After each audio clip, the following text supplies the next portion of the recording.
Dans la vidéo sur l'illustration, j'avais parlé déjà de la cotation. Je vais continuer un tout petit peu sur ce domaine-là, simplement pour vous rappeler que j'ai des cotations ici qui sont un petit peu composées.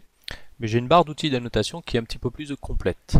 Et donc j'ai deux outils qui sont intéressants. Une fois que j'ai fait une cotation linéaire, je vais pouvoir par exemple continuer ma cotation pour faire des cotations qu'on trouve assez régulièrement dans un bâtiment, au niveau des fenêtres par exemple, pour situer les fenêtres sur un mur. Et j'ai une autre option qui est intéressante aussi. Une fois que j'ai fait une première cotation qui est une cotation linéaire, j'ai une option de ligne de base qui va me permettre de poser une cote partant toujours de la même origine. Alors vous notez qu'avec le paramètre par défaut de la cotation, j'ai un petit problème de mise en place, c'est-à-dire le texte monte un petit peu sur la barre. Quand je parlerai de la personnalisation de vos modèles, j'expliquerai que modifier pour éviter ce problème-là.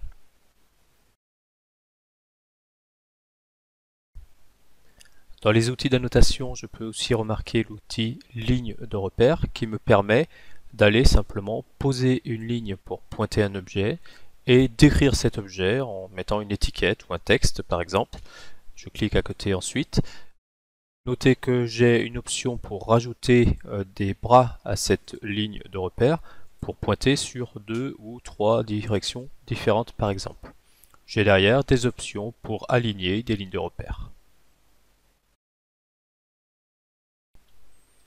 S'il est vrai que pour faire un tableau, je pourrais simplement prendre du texte et des droites, AutoCAD me propose un outil pour faire un tableau, donc ce qui lui sera un petit peu plus structuré. Je mets le nombre de colonnes, le nombre de rangées, je peux jouer sur la hauteur et la largeur.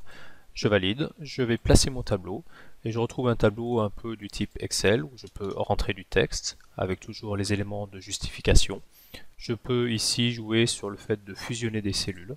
Voilà, différents outils, on va dire classiques, qu'on trouve sur quasiment tous les systèmes de tableaux, de tableurs, etc.